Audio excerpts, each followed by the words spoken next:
Well, good evening, everyone, and welcome to the public launch of the Religious Freedom Trails Public History Project. Today is the day we've been building towards for quite a few years, and we're really excited that you all have joined us to be together with us here this great evening. So we have a room full of people here at attendance in person here at WHYY Studios, right on Independence Mall in Philadelphia. And we also have a number of participants on Zoom that are listening in from all over the world, because the Dialogue Institute does have a global network. And the story of religion, religious diversity, pluralism, and America250 is a story that resonates around the globe. So I'm going to invite two individuals to come up and offer a welcome. And I first want to invite the chair of the Board of Directors of the Dialogue Institute, Mr. Majid Alsaya. Please come on up.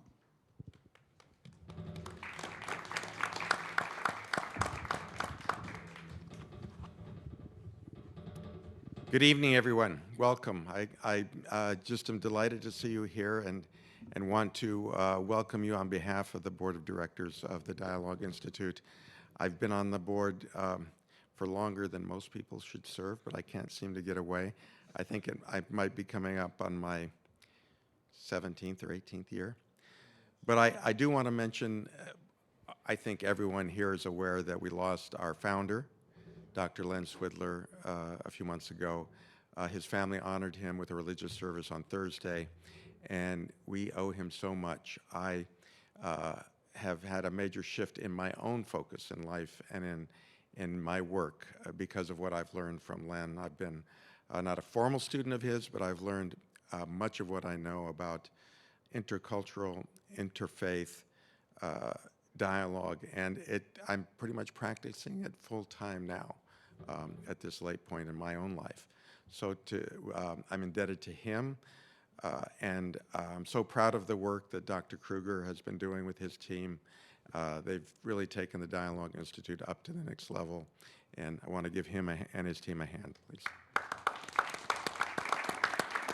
We've got other exciting things coming this year and next, so we will continue to keep you in the loop, and also want to thank you for your support. And I'll turn the mic over to our colleague on the board, Dr. Ahmed Ismail from Temple University.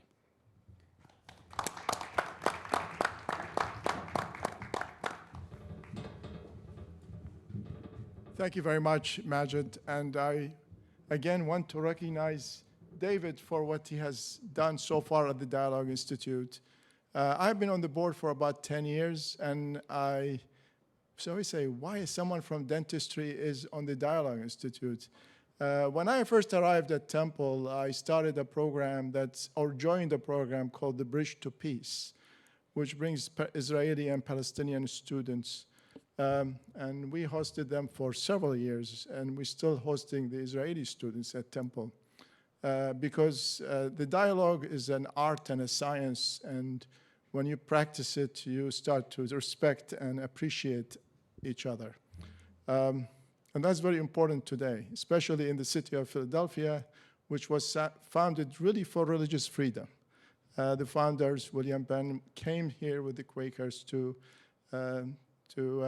an area to build a space for where people could exercise their religion without fear and without persecution. And that's what Philadelphia is. I again follow, and I have been influenced by Len Swidler because he has embraced me since I arrived at Temple almost 17 years ago. And he is exactly the model for interfaith dialogue. He's always exploring and understanding other people. It's interesting that's not mentioned is that he spent the last few years in northern Iraq in Sulaymaniyah teaching dialogue, religious dialogue. So first I want to thank David and the Dialogue Institute, and I thank you for attending. Thank you very much.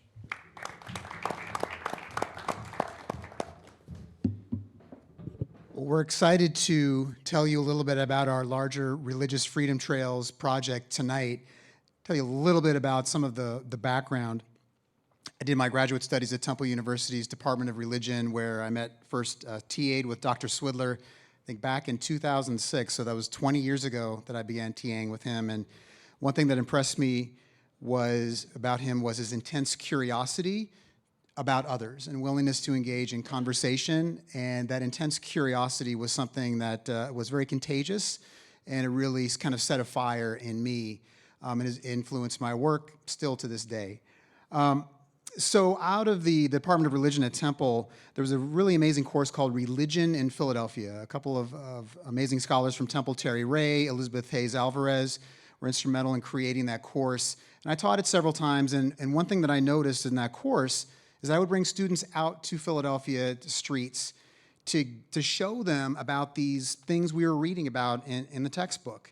And I just found that students really opened up to that, and especially entering into sacred spaces with which they were not familiar, and bringing them and teaching on the streets and crossing intersections and looking at buildings and having great conversations while in motion. I found that to be a very powerful pedagogical method. So little by little, I started doing tours on my own around the theme of religious history. One thing that I noticed in the tour guide realm in the city of Philadelphia, that a lot of times there isn't specifically a lot of references to religion. Sometimes, obviously, you have to talk about the Arch Street Quaker Meeting House. I mean, Jen is here representing tonight. You bring them to Christ Church. But sometimes it was just a very, very light focus. But I really wanted to dig deep into the conversation to think about what are the ways that we can talk about religion, not just in sacred buildings at certain times of the week, but to explore the really multiple ways that religion kind of shows up in very unexpected places, in public spaces, in arguments about slavery, in arguments about the economy, the American Revolution, and drawing attention to a diverse range of voices was something that it just felt like the right thing to do, especially teaching and learning at a place like Temple University's religion department, where my colleagues were Jews and Muslims. I was just a Protestant Christian from rural Minnesota. That was my background, but to be exposed to work with these amazing colleagues and other grad students really opened my eyes to a whole new world. So little by little over time, fast forwarding to just as we were in the midst of the pandemic, I remember we were having some conversations around some public history programs. John Bright and I had a couple of online programs where we did virtual tours when people couldn't get out of their homes. And then eventually we started kicking around an idea about what if we could create a digital app, like something that would allow people to explore the city digitally from home. And it was kind of pandemic thinking that generated some of those ideas. And I wrote a lot of grant applications to the National Endowment for the Humanities, got a lot of no's. Finally, one year I got a yes, so we got a small $30,000 grant in 2023. So we worked with John, with Dr. Gabriel Rayburn. It was a Penn grad, a student of Anthea Butler, and a few other volunteers. Eventually, Kym Lawson became a part of it. Eventually, Max Dugan joined the team. So we did a lot of initial research. And then we found, through our friend Amy Grant from Old Swedes Church, the oldest was founded as a Lutheran church, actually now Episcopal. Amy had this great technology idea where you could create an app with an off-the-shelf technology. And that really opened up the possibility of doing an app in an affordable way. And I did more grant writing, which is about 75% of my job these days, it feels like. But I had another success with the Philadelphia Funders Collaborative for the Semi-Quincentennial. And they gave us 2 grants that awarded us to actually develop a prototype of the app, which you are able to download now onto your phone. And we're very excited to be able to launch that. And then along the way, we had a great conversation with our friends and peers at Interfaith Philadelphia. And they also had received some grant funding from the Funders Collaborative, and we began to think together about how could we curate maybe a specific tour that could help to highlight the stories of religious freedom. So we did some thinking together about what sites would be good to include, and then we set our team to work, and here we are. We're ready to launch the app. And let me just briefly give you a sense of what the app looks like. Here's Old Swedes Church. Swedish Lutheran background. That's my ethnic heritage, so I feel a certain kinship with this community in South Philly. We also, you can find that on the app. St. Peter's Episcopal Church is another example. The famous Absalom Jones played an important role in that faith community. Arch Street Quaker Meeting House, which I mentioned as well, is a must-see stop when you're seeing historic sites. So essential to the story of Philadelphia, especially with William Penn's Quaker faith. Old Pine Presbyterian Church, the Church of the Patriots, as they're very proud of referring to themselves. Incredible stories about the role that their faith played in fueling the willingness to support the continental cause of the American Revolution, while other religious communities opposed the revolution. That's one of the lessons that we teach in our religious literacy training, is that there is no one religious perspective on any issue. There are always multiple perspectives, and that's one illustration. Mother Bethel African Methodist Episcopal Church is another example of a key faith community that we include on this app as well. Their story is essential. Richard Allen really needs to be recognized as one of America's founding fathers. He's a vital figure in not only in American religious life, but in American civic and political life as well. And of course, Congregation Mikveh Israel is essential as well. One of the oldest synagogue in Philadelphia, incredible historical importance, and I encourage you to read the story about the important role that Mikveh Israel played in conversations about having religious oaths for holding public office. Check it out on the app. It's a really important American story. Old St. Mary's Catholic Church is one of three important historic churches in our district that we cover. There's an amazing story that we tell in the app about their struggle to define what it means to be not just a Catholic church, but an American Catholic church.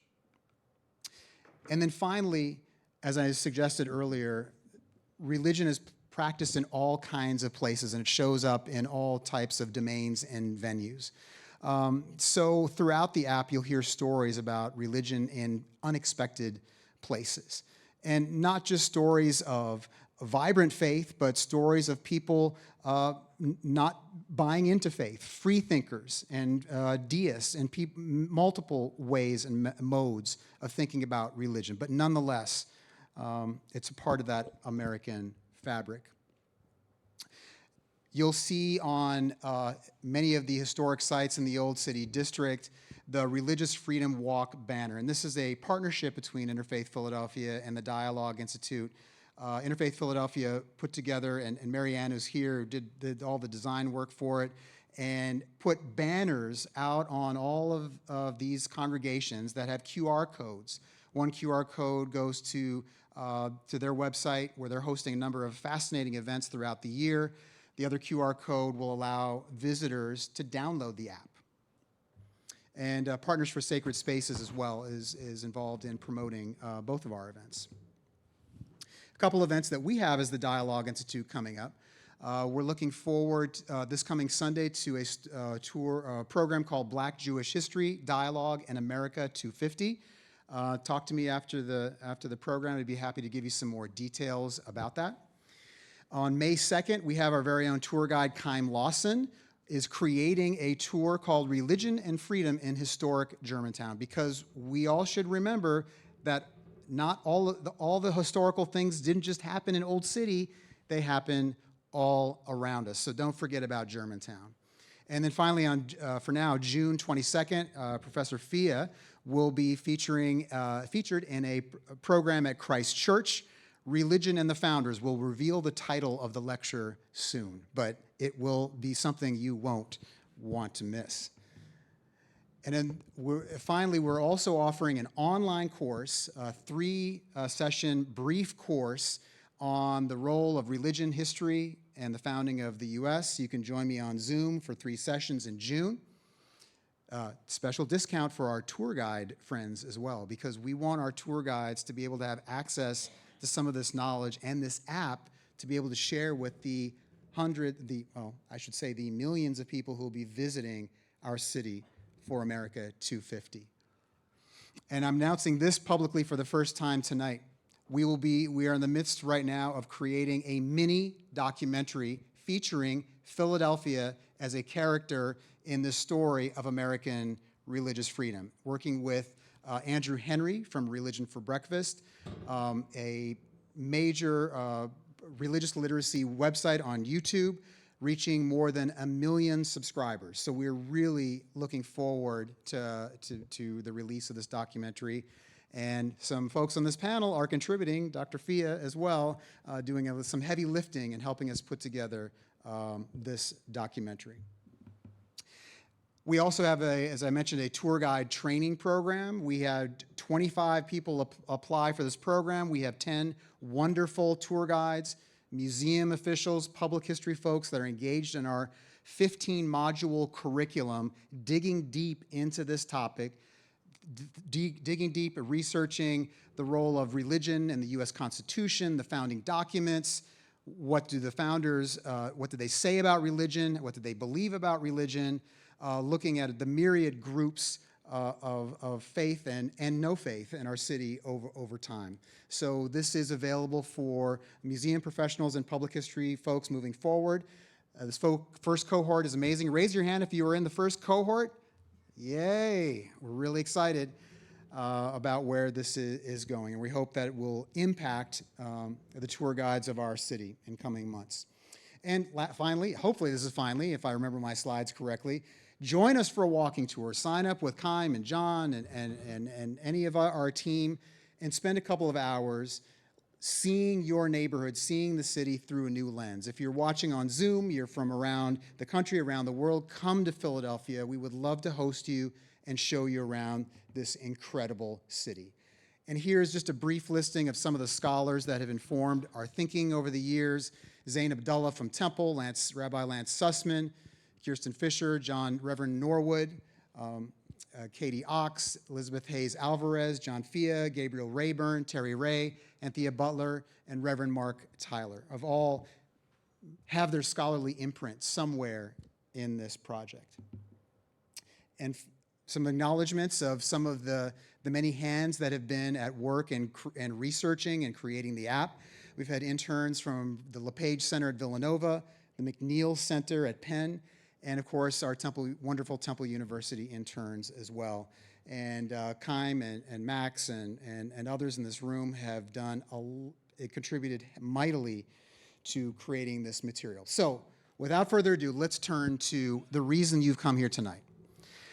We have a wonderful panel of speakers that will be answering a question that I'll share with you in a moment. But first of all, I want to read you a little bit about who they are. And we're going to start with, if I can get my papers organized, Dr. Anthea Butler has graciously has joined us this evening virtually online from a location in a later time zone. And we're grateful that she is joining us today. She's the Geraldine R. Segal Professor in American Social Thought and Chair of the Department of Religious Studies at the University of Pennsylvania. A historian of African American and American religion, Professor Butler's research spans African American religion, history, nationalism, race, politics, evangelicalism, gender, sexuality, media, and popular culture. There's much more I could say. Dr. John Fia is a distinguished, he's on my left, if you can just kind of raise your hand so people know who you are, distinguished professor of American history at Messiah University in Mechanicsburg, Pennsylvania, where he has taught since 2002 and has recently, as in very recently, has retired. And he is now a distinguished fellow at the Lumen Center in Madison, Wisconsin, affiliated with the University of Wisconsin-Madison. All right. Next, we have on the right side here, Dr. Patrick Hayes is the archivist for the Baltimore Province of the Redemptorists, located in Philadelphia, a position he's held for nearly 2 decades. A widely published scholar of American Catholicism, he presently sits on the Historical Commission for the Sainthood cause of Father Isaac Thomas Hecker, founder of the Paulists. And next, we have Rabbi Albert Gabai. He has served as a rabbi of Philadelphia's historic congregation Mikveh Israel for 35 years. Born in Egypt, he came to the U.S. in 1971 and went on to study at Yeshiva University in New York and the Shehabar Sephardic Center in Jerusalem. And participating online via pre-recorded video, Dr. Kirsten Fisher, professor of religious and historical studies at the University of Minnesota. Many publications to her name, including American Freethinker, Elihu Palmer, and the Struggle for Religious Freedom in the New Nation. Next, with a pre-recorded message, Dr. Andrew Mark Henry, a scholar of religious studies who earned his PhD at Boston University. He hosts the popular education YouTube channel, Religion for Breakfast. He's dedicated, and his work is dedicated to the academic, non-sectarian study of religion. And finally, Dr. Kaiser Abdullah, director of the Mayor's Office of Muslim Engagement in the city of Philadelphia. He is also the assistant professor in the Department of Communication and program director for the Master of Science in Communication Management at Temple University's Klein College of Media and Communication. So without further ado, the question we have for our panelists tonight is the following. Why does religion matter for America 250? They will all be touching on a little bit of a glimpse of why the religious history of Philadelphia also matters to American history. But framing that question, why does religion matter for America 250? We will begin our program with Dr. Butler.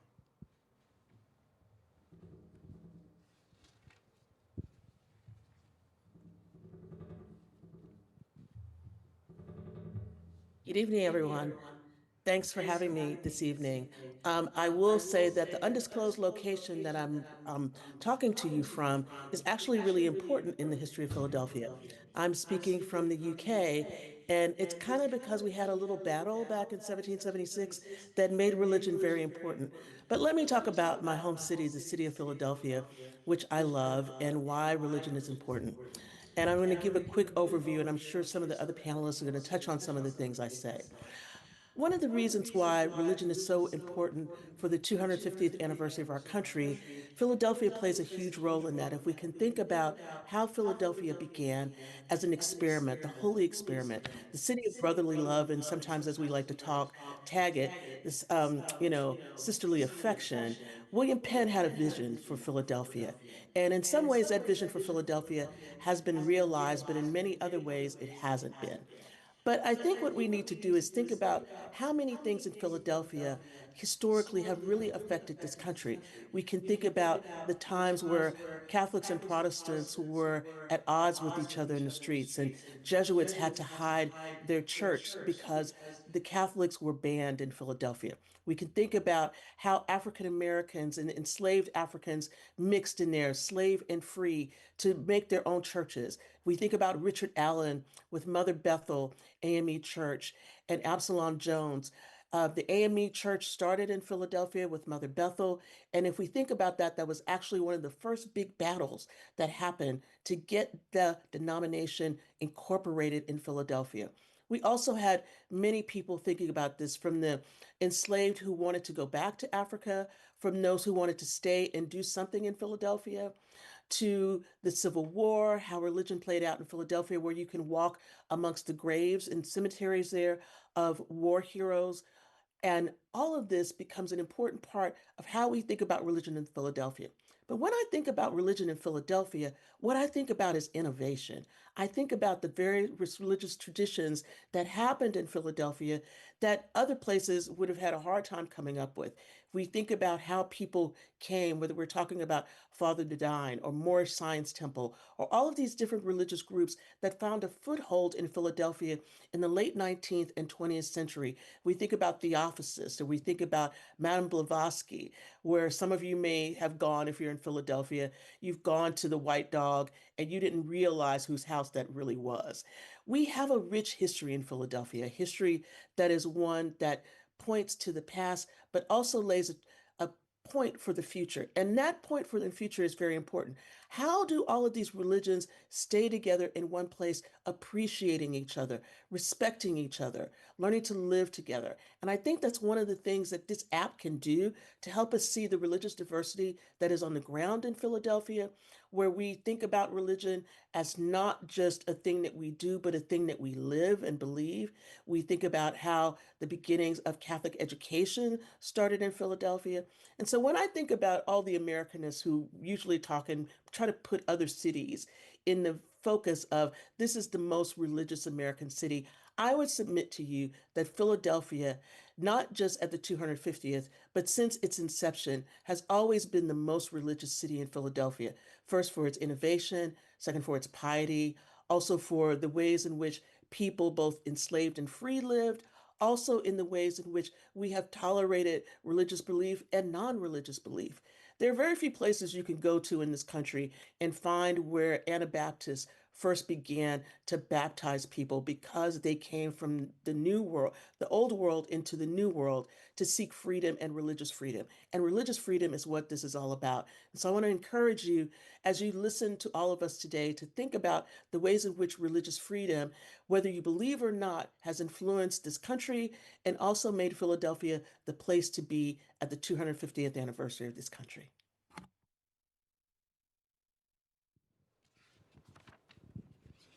Thank you, Dr. Butler. Next, we will turn to a video by Dr. Andrew Mark Henry.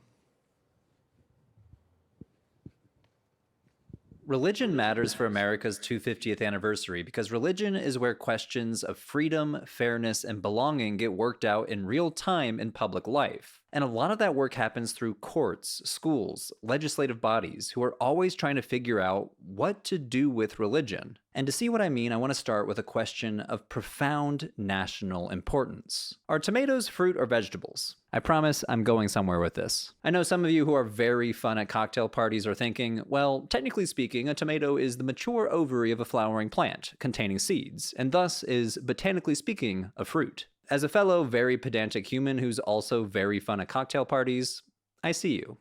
I hear you. Unfortunately for all you botanists in the audience, according to the 1893 Supreme Court case Nix v. Hedden, you're wrong. See, back then tariff law taxed vegetables, but it did not tax fruit, and a family importing tomatoes said, hey, hold on, botanically speaking, tomatoes are fruit.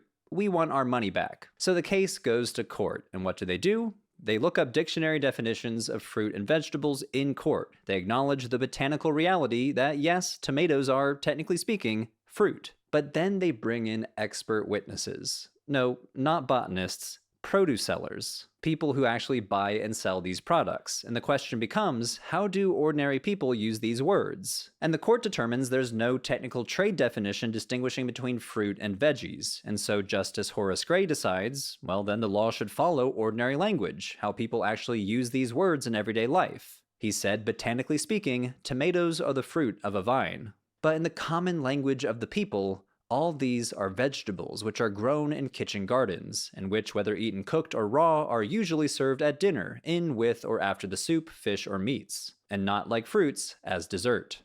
So the court rules, for the purpose of this tariff law, tomatoes count as veggies. So what does any of this have to do with why religion matters for America's 250th? It's because people, courts, schools, Congress are constantly trying to figure out what to do with religion, making decisions what counts as religion and what doesn't. Calling something a religion, a cult, a cultural tradition, or just a lifestyle is not just academic navel-gazing.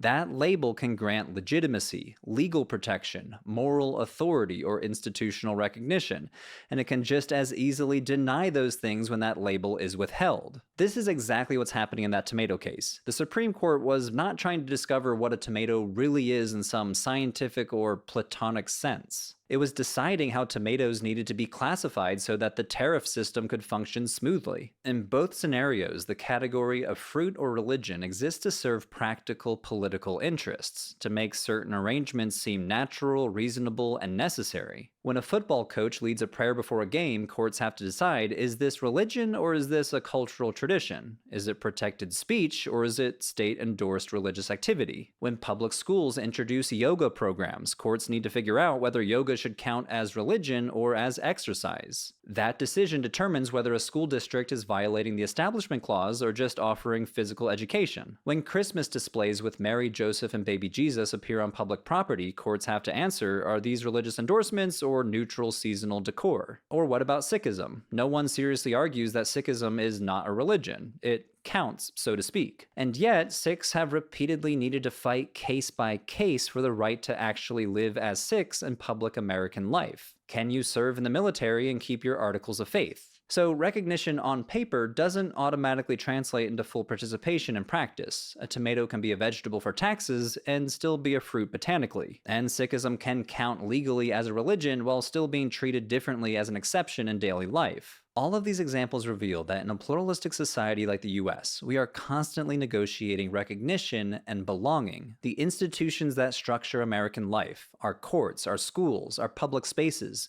they often present themselves as neutral, but in practice, they're always making decisions. Who is visible? Who is legible? Who gets treated as normal and who gets treated as an exception? And sometimes they shape who gets treated as American versus un-American. So if America at 250 is about reflecting on our history of religious diversity, it's also an opportunity to recognize when our institutions are deciding who counts, and to think more carefully about how those lines are drawn.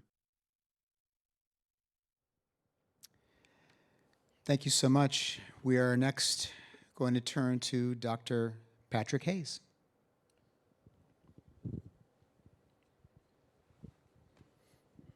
Can you hear me okay? It should be.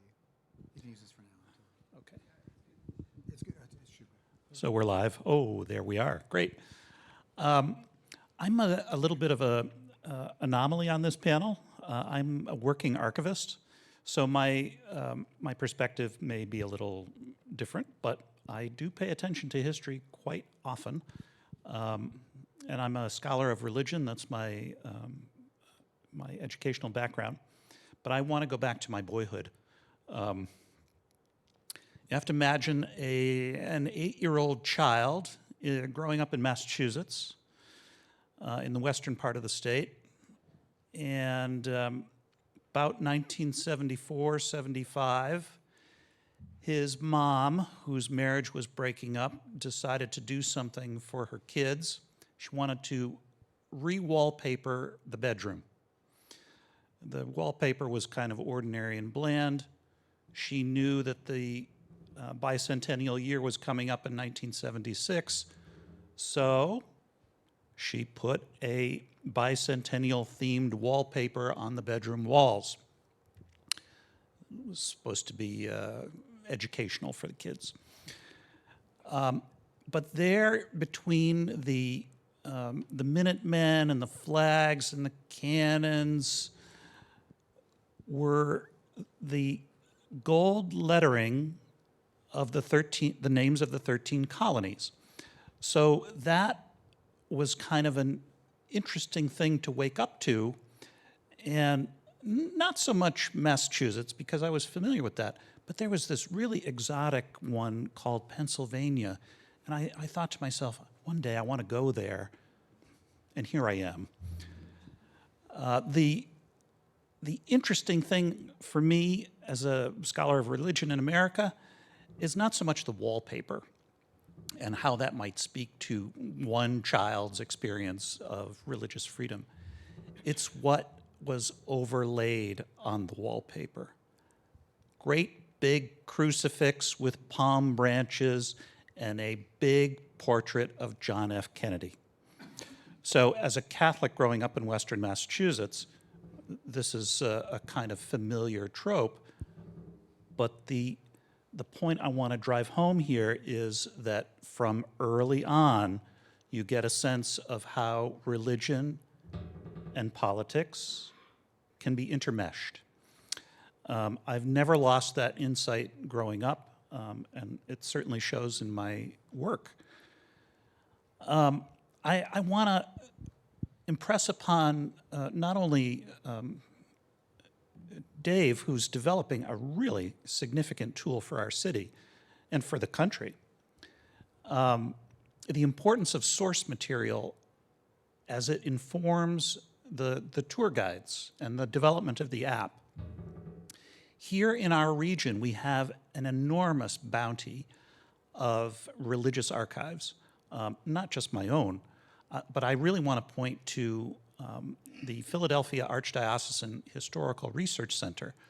This place houses the collections of the American Catholic Historical Society, the oldest such society in the country. They go back to the 1880s. They've been collecting Catholica and how it impacts our understanding of not only who a Catholic is, but what that Catholic has contributed to the country over not only decades, but centuries. So this is a kind of key source for understanding not only the colonial period, but also post-colonial. And I mention this in the context of, and I'll conclude by this, the context of how we understand touring religious America or freedom of religion. Last year, I had a great opportunity. I had a day off, and so I really took advantage of it. I went to Southern Maryland, and I moved along Maryland's Religious Freedom Trail. So I spent a great deal of time at Port Tobacco, Maryland, a very early Catholic settlement, and I visited St. Thomas Manor, which is the oldest Jesuit foundation, still going actually, in Port Tobacco. It goes back to 1641, so kind of contemporaneous almost with Penn. The point here, though, is that is part of a 189-mile loop through southern Maryland where tourists can visit and enjoy some very breathtaking scenery. We don't have 189 miles to peruse. We can go 189 yards and hit some spot that has religious significance. And that speaks to the American story. So I really want to encourage Dave and his team to keep at it. There are stories out there dying to be told. Thank you. We'll now turn to Rabbi Albert Gabai. Thank you. Thank you very much, Professor Kruger, for what you are doing and have done. I still remember when the Dialogue Institute used to come very often to our congregation to have tours there. People from everywhere in the world came, Asia, Africa, everywhere. And it was really a pleasure to converse with the people who, in their own countries, don't know anything about religious freedom that we have here in this country. As was mentioned before, I was born in Egypt. You can imagine a Jew in an Arab country at the time when the situation was not very good for the Jews. And so I know personally what it means when there is no religious freedom. I came in this country, legally of course, as a refugee because of the persecution that I encountered. And as we just heard, I always had Philadelphia in my mind. I don't know why. There was pictures in the wall at home of Philadelphia and Benjamin Franklin, William Penn, all these pictures. And I said, one day I'll be there. But I ended up in New York. And after that, my first trip out of New York was Philadelphia. Coming to Philadelphia, of course, I learned much more about the history. And of course, I encountered many people from different backgrounds. And I couldn't believe that many people take religious freedom for granted. We have it here, marvelous. And you look just at the history of Philadelphia, from the beginning of William Penn to today. And the first Jews who came to Philadelphia were, the congregation was founded in 1740. So we're talking about 36 years before the American Revolution. the Jews that were here not only joined the fight in the revolution with George Washington, but they also interacted with all the founding fathers. And there, as was mentioned before by Professor Kruger, there was a problem for the Jews to occupy public office, and that was the oath. And the oath was not kind to the Jews, to the Jewish practice at that time. And because of the conversation that they had, we have the amendments to the Constitution of freedom of religion. And thank God, because of the involvement by such as Jonas Phillips and of course another Benjamin Nunes, all these personality involved themselves to make sure there is religious freedom. And when you compare religious freedom in Philadelphia to Boston, a big difference, very big difference. So Philadelphia, thank God, I was mentioning to my new friends over there about how we are the oldest Jewish congregation, and the oldest Episcopal congregation is a Christ Church. It was founded in 1695, 45 years older than we are. And every year we have a meeting, one year in our premises, and the following year in other premises. We have a wonderful dinner. And not only that, but also being involved in the community, there is what's called the Council of Religious Leaders of Philadelphia, on which we have all denominations there, all kind of Christian denomination, Muslim denomination, Jewish denominations, all of them. And so we interact with them. And what we see is really that there is a lot in common than what separates us. So what is religious role in the 250th anniversary of the United States?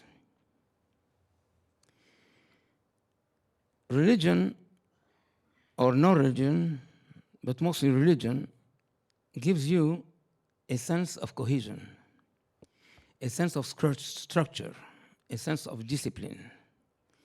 It teaches us what is right from what is wrong.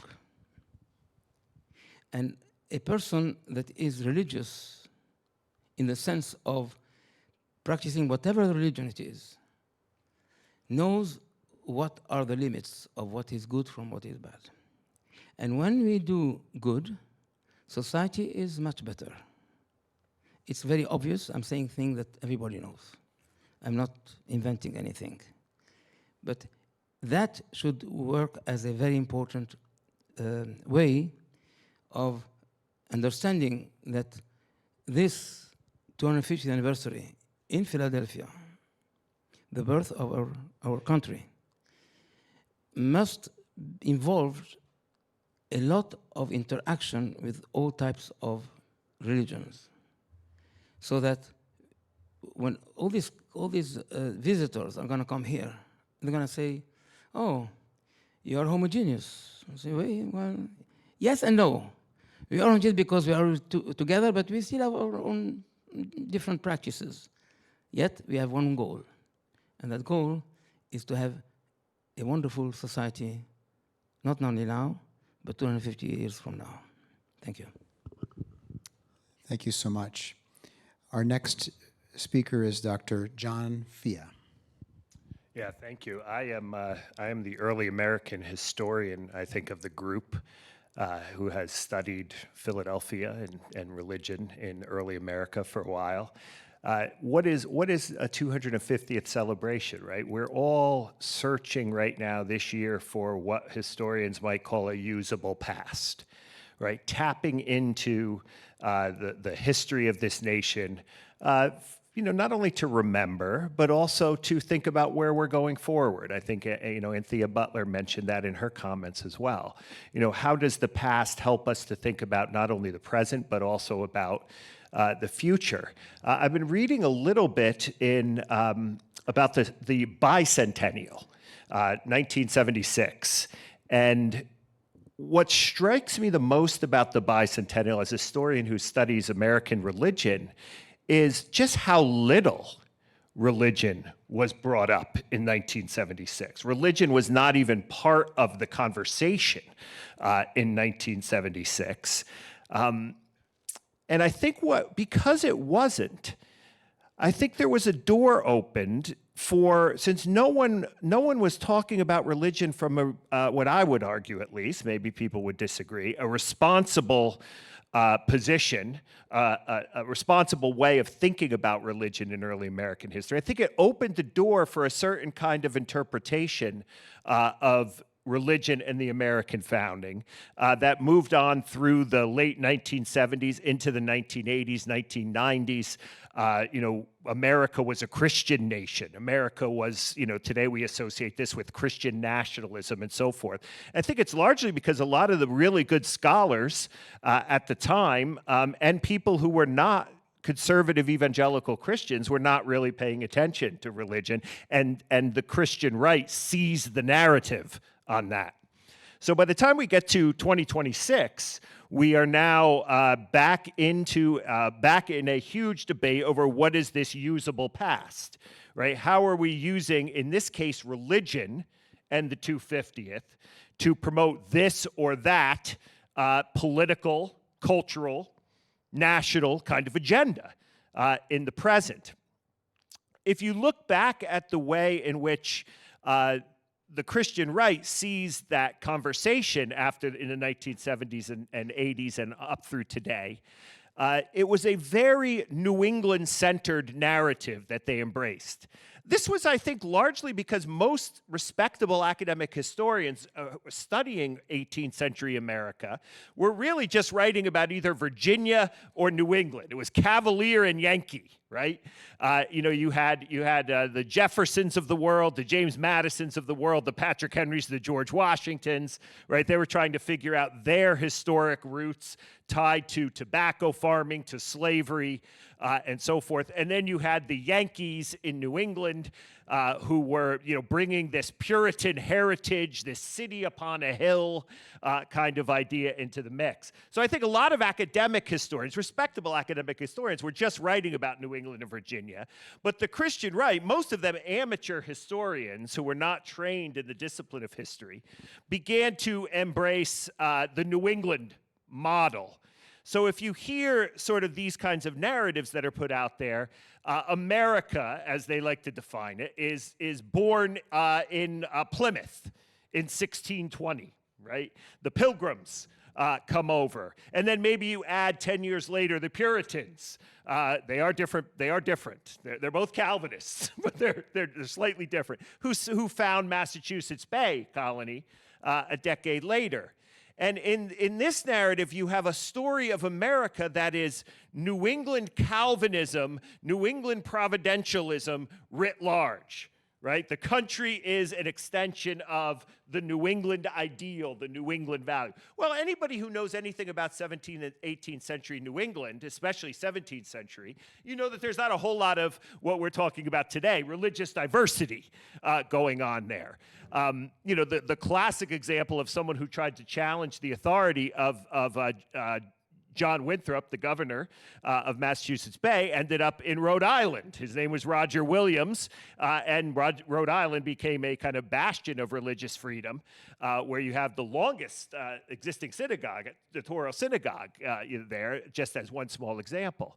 So if you are going to craft a historical narrative about who we are as a nation based upon New England and the legacy of New England, where does that leave religious diversity? Where does that leave religious freedom? And historians, I think, have sorted to correct this, those academic historians.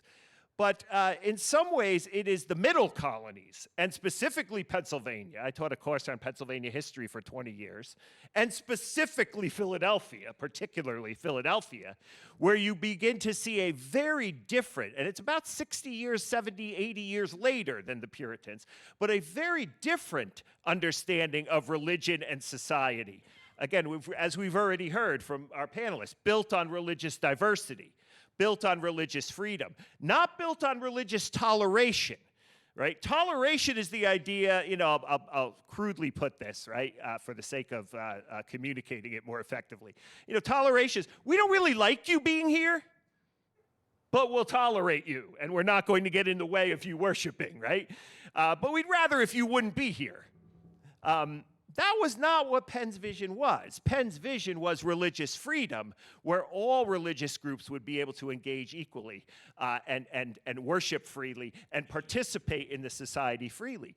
So to suggest that New England or Boston or Massachusetts or Plymouth or the Pilgrims is the model, really, you know, no one wants to go back to that world. Even if you ask a defender of the Pilgrims as like the roots of Christian America, so to speak, they would say, well, would you like to go back to this community where actually Quakers were hung, you know, were killed, where there's religious persecution against anyone who wasn't a member of the Congregational Church? And no one would say that they would.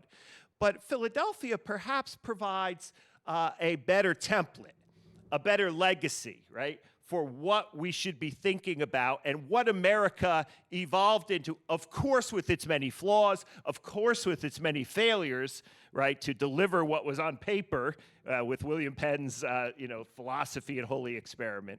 But I think Philadelphia provides a much greater, a better place to think about the legacy of the kind of religious freedom that we enjoy and hopefully will continue to enjoy moving forward here in the United States. So a shout out for Philadelphia as a model for thinking about religion as we hit the 250th, rather than say one of the other regions of the country. Not that they didn't do good things as well.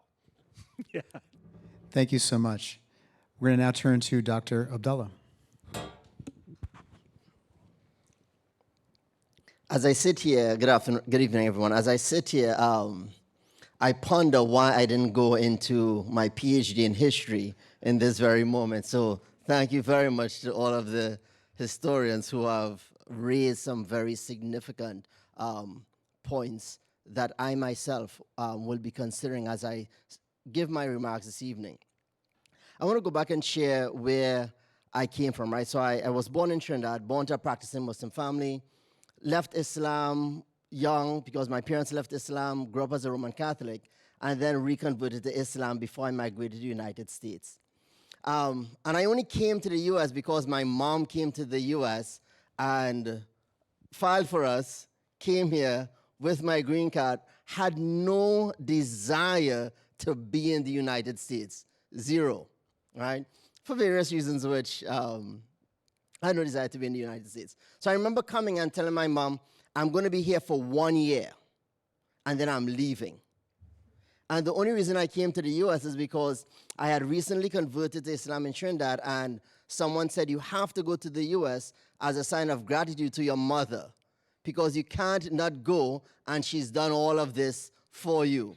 So I literally came to the US out of religious obligation, right? Because this mentor of mine told me to be a real Muslim, he had to show that gratitude. So I came to the US, spent a year, went to Malaysia for 2 years, and then while in Malaysia, because I went to Malaysia to know what it means to be a Muslim in the world, right? I didn't choose to go to Saudi Arabia or Egypt. I went to Malaysia really because someone had an application to the university there, so I just ended up in Malaysia.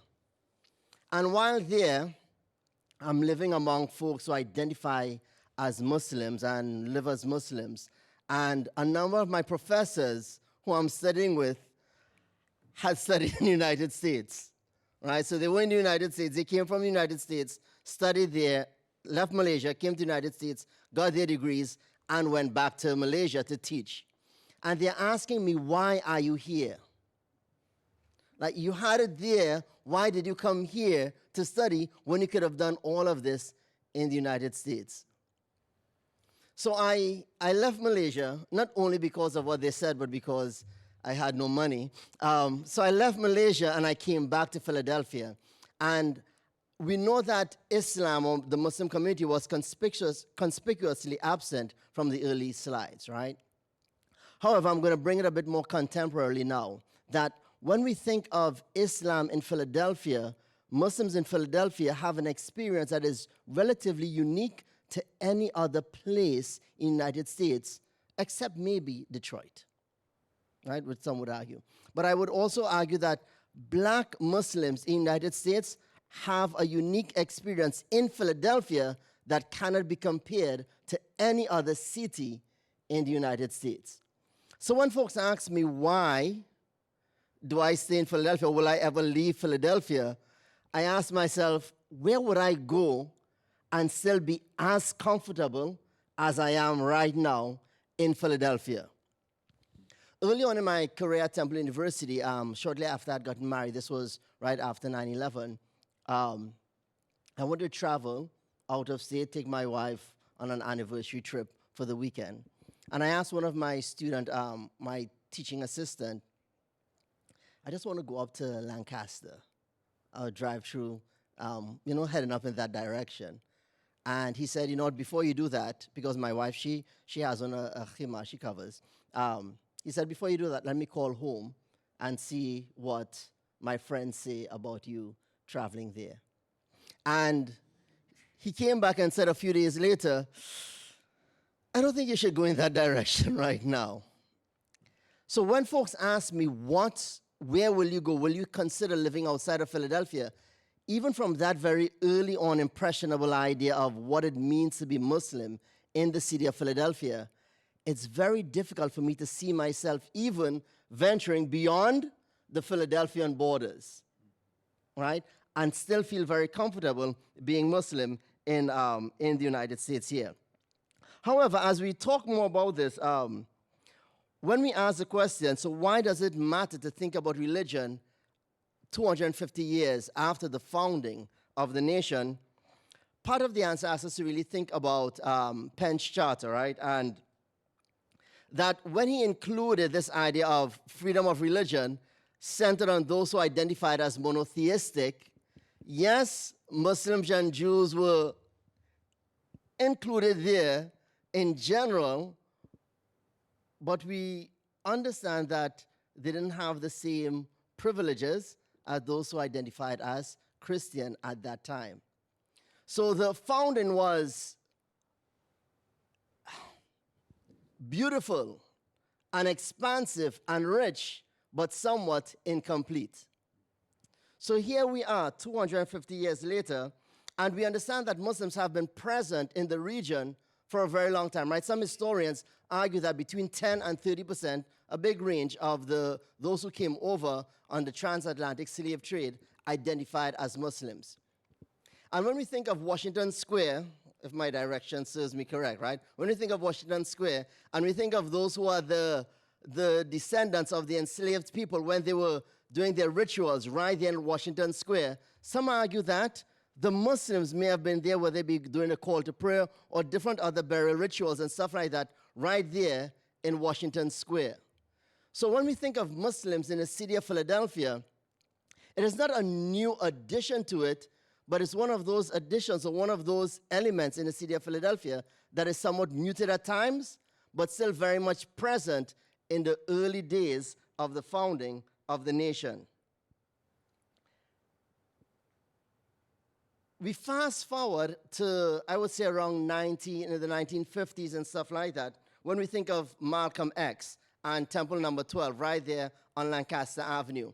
Or when we think of Yaru Mahmood, one of the folks who came over as an enslaved person from the West African coast, and his portrait hanging in the Philadelphia Museum of Art, right? When we think of other things such as the migration of those who identified in the Nation of Islam to mainstream Sunni Islam around this in the 1970s, we see how Islam, and particularly in the black Muslim identity, has been here in the city of Philadelphia for quite some time. The migration of the 1970s and 1980s of folks from other parts of the world really started changing how Islam looked in the city of Philadelphia, with a lot more folks who identified, whether they be from South Asia or from certain parts of the Arab area of the world. And with that being said, some of the things that we look at, some of the things that we look at, we see that the breadth of the Muslim practices and the diversion or diversity of the Muslim practices, they vary based on where folks came from and how they actually orient to their Islam. In my role here in the city of Philadelphia, speaking now from the Mayor's Office of Muslim Engagement, so although I've spoken about how long Muslims have been here in the city of Philadelphia, within the past 2 years, Mayor Cheryl Parker, she developed this Mayor's Office of Muslim Engagement, and my job, my role is not just to serve only the Muslims of Philadelphia, of course, but all Philadelphians, but really what does it mean to make sure that the concerns of the Muslims and the resources meet this community.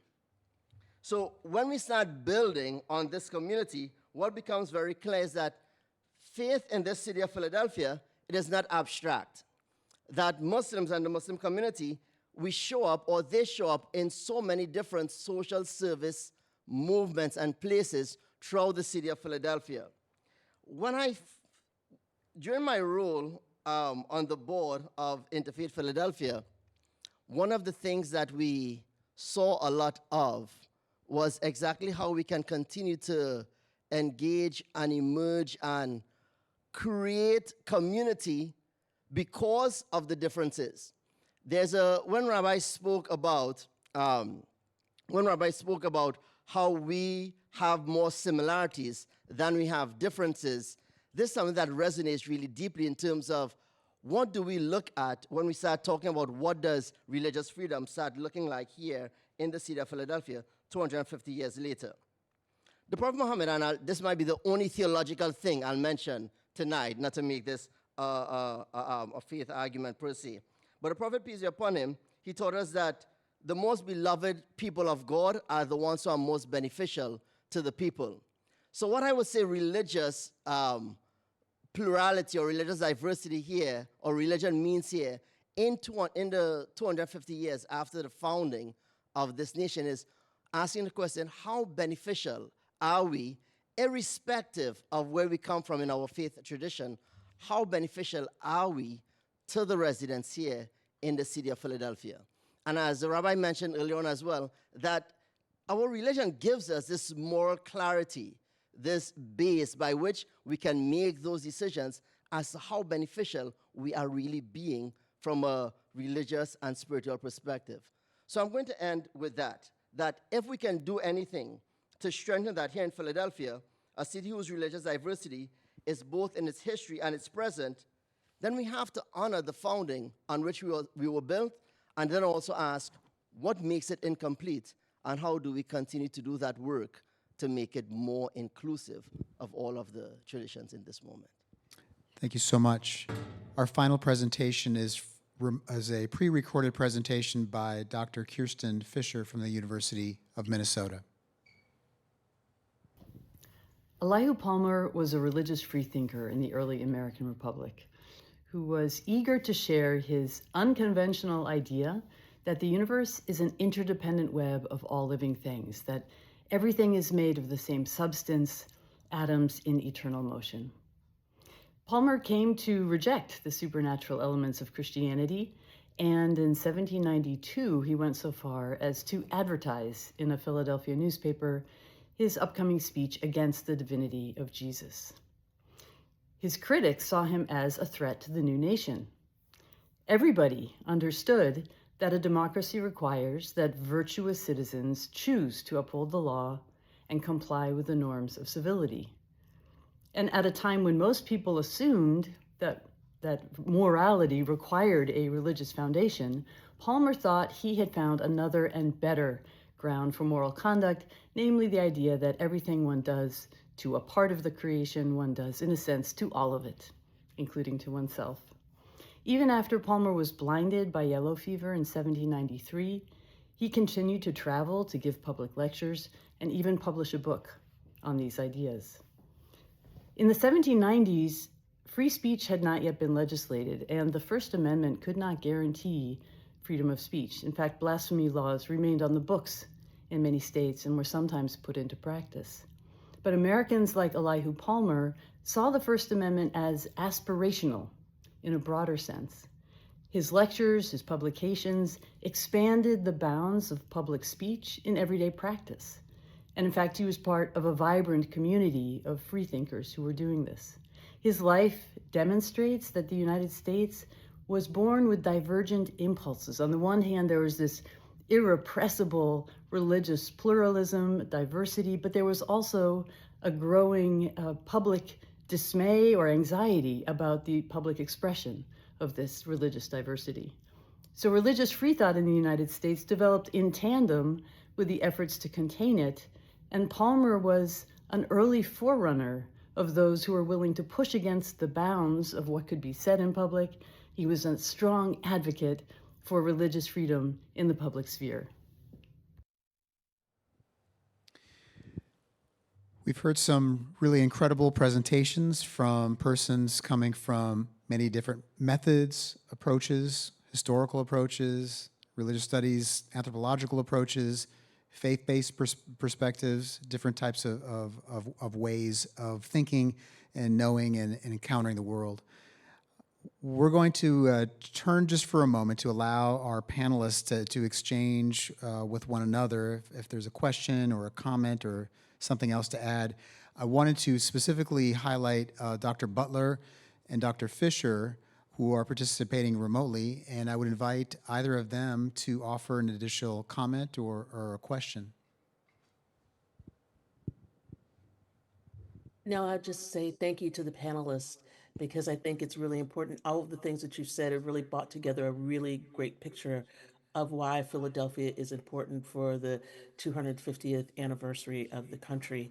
And I wanted to say something to John Fea because I thought there was something you said that was really important about the importance of Philadelphia vis-a-vis how we've looked at American religious history through the lens of New England or Virginia. And I think about what it might look like if we were looking at this history of pluralism and everything else in light of Philadelphia as the template rather than everyone else. And I wanted him to comment a little bit more about that. Yeah. Thanks for that question, Anthea. Yeah, I mean, I think I'm coming at this as a person who studied and wrote about the middle colonies in Philadelphia in my early career. So to me, there is a strong connection, a strong link between the religious diversity of this city and the attempts, whether it be the First Amendment or other attempts to promote religious diversity, that we saw post American Revolution. I would say this, though, I didn't mention this in my comments. I would say this, and this has come up as a theme. This idea of religious pluralism, religious diversity often looks very good on paper, right? This has come up over and over again. Most early American historians look at William Penn and his religious plans for Philadelphia, the religious diversity, as something that was never truly fulfilled. It's sort of in some ways like the Declaration of Independence, right? And Martin Luther King calling us to actually put these principles into practice in all kinds of realms of life, and specifically, right, racial reconciliation on this part. So I think if you really took a deep dive into the way in which Penn's vision plays itself out, there's a great book about white and native indigenous engagement on the frontier in the 1760s, and it's by a historian named Kevin Kenny on the Paxton Boy riots, the Conestoga Massacre, right? It's called Peaceable Kingdom Lost, right? So I think these are also, this is also the other side. We historians, we kind of make the smooth places rough.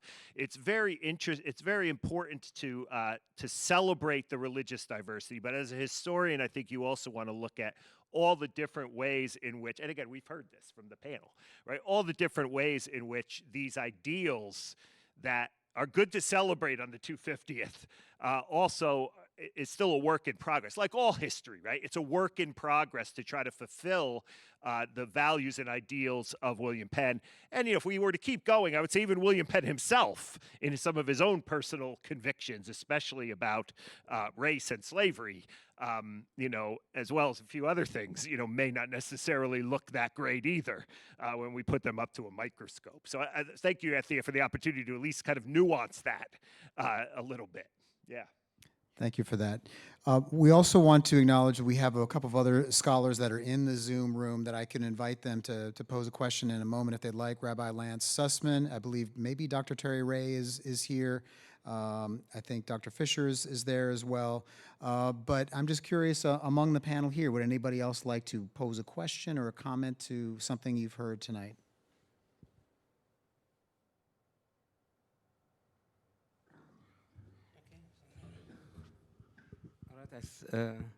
Just to, it's wonderful to learn from everybody, and really, like in the Psalms, it says, I learn from everybody, and from my students, much more.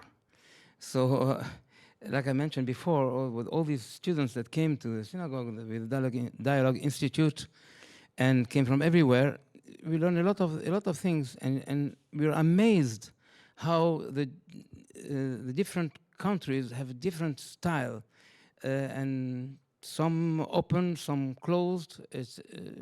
But when you come here, you come to the United States, and to Philadelphia particularly, right? And they learn the history, and they see how it is here. It's fascinating. There's a story of. One day there was a panel of writers, and so they put them on the front row. There was a member of our synagogue, his name was, everybody knows him, Frederick Mann. You know the man in the auditorium? And he took a seat among all the writers in the front. And so the person who was in charge of the panel came to him and said, I'm sorry, but here is the seat for all the writers. Did you write something? He says, yes, I wrote the check.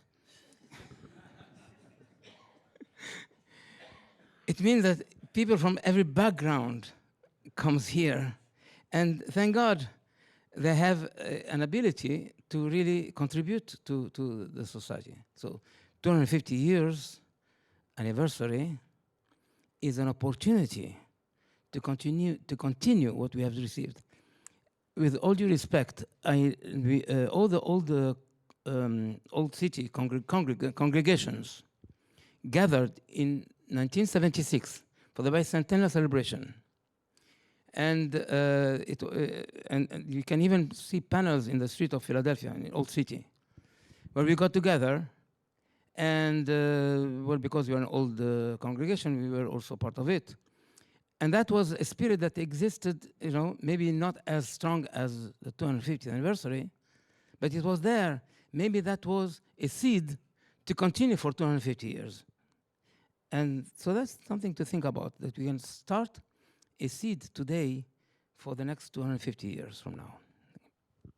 Historians talk about continuity and change over time, right? I was the change over time, you were the I didn't know that, though. It's good. Thank you, yeah. Dr. Butler, Dr. Abdullah, Dr. Fisher, Rabbi Sussman, any other questions or comments? Am I able to speak? I don't know. Yes, we hear you. Oh, hi. Hello, everybody. Hello, David. It's Lance Sussman here. What I've been thinking about is as we focus on the 250th, we're focusing on religion in the early nation. But then not that much longer after that, the United States experiences something called the Second Great Awakening. And I'm wondering if we're just erasing the Second Great Awakening, or does the United States live between the two poles of early nation and religion and the Second Great Awakening? And how exactly do we balance Enlightenment views with a more Protestantized view of America.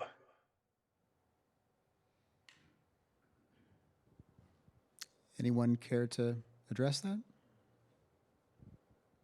I was thinking that John and I could probably say just a little bit about that. Let me say something about the Second Great Awakening. Um, I'm going to put this in a kind of a context that may be very specific. I think a lot of people forget that Richard Allen was a circuit rider. And that's really important to think about the story of how the African American church began because he's out there circuit riding before everything else. And so I think that's one thing. The question you're asking is that we're not forgetting what's happened between the two of those. I think the way that we could think about American religious history is to think about innovation and how the Second Great Awakening is an innovation in and of itself. Whether we think about this, I mean, we got a building at Penn that was built for somebody who never preached in it. Okay. And, John will tell you a little bit more about that. But I think it's really important to sort of think about that we're not losing something in between those two things. And maybe we didn't lose the Enlightenment part of it for a lot of different reasons. But American religion, even if you think about it now, has always been this kind of ecstatic, emotional, very pointed thing. But that didn't mean that we lost the Enlightenment because people have written tons of things and about everything from different parts of American religious history. So to put it in a bifurcation like that for me doesn't quite work, knowing all the figures and movements and innovations and things that have happened in American religious history. And you just don't, you can think about the Second Great Awakening, but I can't help but not think about the Second Great Awakening and not think about the place where I used to teach in upstate New York, where we get, basically the beginnings of Mormonism. We also get in Charles Finney and the Anxious Bench. There are so many things that are happening that are outgrowths of that Second Great Awakening that we couldn't have time to contend with here. Go ahead, Dr. Fia.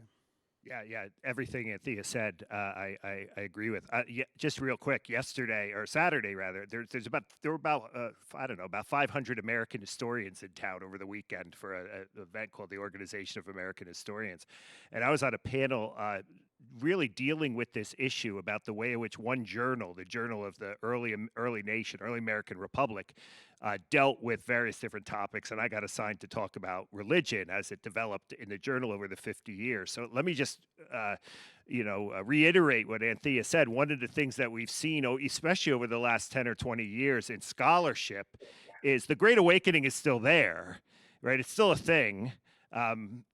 It's still evangelical religion, if you want to call it that, is still a major factor in the early 19th century. But now the way historians are thinking about that period is in a much more diverse way. Most recently, this journal, which covers that period, had an article on Jews in the early Republic, or nuns. This is a modern word, but who are the non-believers? So the way historians, there's always this kind of trickle down effect from what the historians are saying to what gets into the schools and the public, are complicating even that early period. Where it's not just the revivals of the evangelical churches, but there were other things, in, again, a very pluralistic way kind of going on in that period as well, even amid the dominance, I think, of evangelicalism. In that period, at least, yeah. Terrific. We are rapidly coming to the end of our scheduled time, and I feel like this could go on for so much longer. Before we take maybe a question or two from the live audience here at WHYY, I would invite maybe any other last comments that we have. This is just a reminder that we've covered a lot of terrain. I've taken feverish notes here, as I'm sure maybe some of you have as well. Please consider this evening's conversation to be just the beginning. What we really did tonight is I think we just put some things down on the table. And it's really my hope that over the course of this year, through the programs and events that are being sponsored by many historic institutions, Interfaith Philadelphia, by the Dialogue Institute and others, we can continue to address some of these questions as we go along because they're just too important. We can't give enough time that we need to tonight.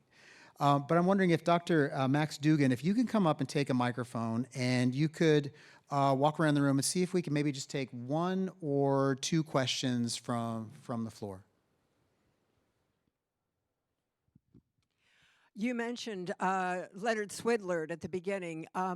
I, in a variety of both ecumenical and interreligious dialogues, used his dialogue decalogue in a variety of contexts. And I would be really interested in hearing from the panel what values you think are embedded in that dialogue decalogue, which we need to claim, highlight, and perhaps in light of some of the things that we're seeing going on now, nationally and internationally in religious comments, need to be reclaimed. So I'd be interested in your comments about the values of the dialogue decalogue. So even if you're not familiar with the specifics of the dialogue decalogue, just dialogue in general. How about that? Any thoughts on the importance of dialogue? So I think this is where I can definitely speak to this one. In terms of when we look at any sort of a dialogue process, right, that requires intense and deep listening from the very beginning, right? One of the things that just before I came here, I was recording a lecture for my students, and we were speaking about what does a dialogue process look like, or facilitated a facilitated discussion look like when you're dealing with specifically intractable conflict. So, in the context of the question that you're raising here, any principle from dialogue or dialogue processes require that we start with the listening, right? And we continue with the curious questioning. I would be remiss if I did not mention Interfaith Philadelphia and all of the work that they do around how do you craft and have a difficult dialogue. Shortly after the October 7th event, or the October 7th attack on Israel, one of the things that and then the subsequent attacks on Gaza and Palestine, one of the things that we, in my role at Interfaith Philadelphia, how do we craft spaces for dialogue that would address the trauma that folks are holding in the moment, but also give them the tools to have continuous and ongoing conversation in the midst of difference. And one thing that we saw then and even now, right, is that when violence happens, when trauma happens, it really tests our resilience to maintain dialogue processes, because one of the things that we saw was that many relationships that had been fomented over years, right, just like that, overnight, became strained, because in that moment of trauma, in that moment of pain, how we have dialogue may have been forgotten. Right, so so that's what I would end off this piece with, is that in the moments when it's very difficult, figuring out what is that thing that will allow me to continue to ask that curious question and listen, even though I'm navigating my own pain and trauma in that moment, is really critical in dialogue processes. Thank you. How about one more question? There we go. Robert Putnam, in his book American Grace, talks about the politicization of religion in America, the turn from religion being seen as a civic organization towards a political institution. And as a result, people of the younger generation have turned to becoming non-religion for that factor. So I'm wondering how, through pluralism, we can start returning to that of seeing religion as primarily a civic organization, as charities, rather than what people in the media usually see, which is Christian nationalism. So kind of asking this question, is it possible to separate religion from politics? I'd be very curious to see how folks respond to that question. And Dr. Butler, I would imagine you'd have something to say about that as well, but would anybody like to respond? I was going to let the panel respond first. I have a patent answer for all of this, but Okay. I would say that, I'll be the sacrificial lamb. Good. yeah, you can be. That's fine. It's a nice idea, but unfortunately, we're not in that place. And I think that we're not going to go back to what it was. Let me put it like that, because I don't think it ever was. If you think about the Civil War, religion was political then. You know, the Confederacy put God into their Constitution. Lincoln had days of fasting. It's always been political. And this country is inherently political for lots of different reasons. You are sitting in the city right now, a few blocks away, where Catholics and Protestants fought in the street. You are a couple of blocks away from where the Jesuits had to hide their church. So there's politics involved in everything, right? But I think what you're asking is how do we orient religion in a different way? We'll always be civically minded, civic organizations. I think the bigger question for me is what does civics mean in a time of increased capitalism and increased not caring for those who are in need, right? And I think that's for me is the bigger question about what happens with religion in a time that we're facing right now. Dr. Hayes? So, first of all, amen to what Anthea said. The difficulties of our times are not really conducive to an easy exposition of how our religion and our private politics, our private religion and private politics can mesh well. And we get that in our news feeds almost hourly. But as a Catholic person, it is not easy for Catholics, for instance, in the United States, to hear things like, our church is not a strictly charitable organization, and yet we are. It is not easy for us to digest words from certain bishops that advocate for putting us squarely front and center in the political realm. It's not easy for us to just go to church and hear milquetoast sermons that are devoid of any sense of reality. Very tough. But we have to find a way. There is no divorce between being a good Catholic and being politically active. There shouldn't be, at least not in this country. It's difficult elsewhere, but this is one of the things that makes America's contribution to that kind of dialogue special. And with that, we'll bring this evening to a close. Friends, the table has been set. We have put some of the issues out on the table. And I invite all of us to begin on a journey over this course of the semi-quincentennial year. Yes, it took me some practice to be able to say that word correctly. But over the course of this year, I hope that we will all continue to raise these questions, ask these questions. And as we depart this evening, I hope that you'll take a few minutes to introduce yourself to somebody you haven't met yet. That's why we gave out the name tags, so you can get to know each other. I've known many of you, and I would love to do matching around the room as I'm standing up here. But thank you so much for coming. Thank you for your attention. Thank you for our panelists for putting their time in. Thank you for Dr. Butler for staying up so very late across the ocean. And thank you all for being a part of this Religious Freedom Trails project. Thank you.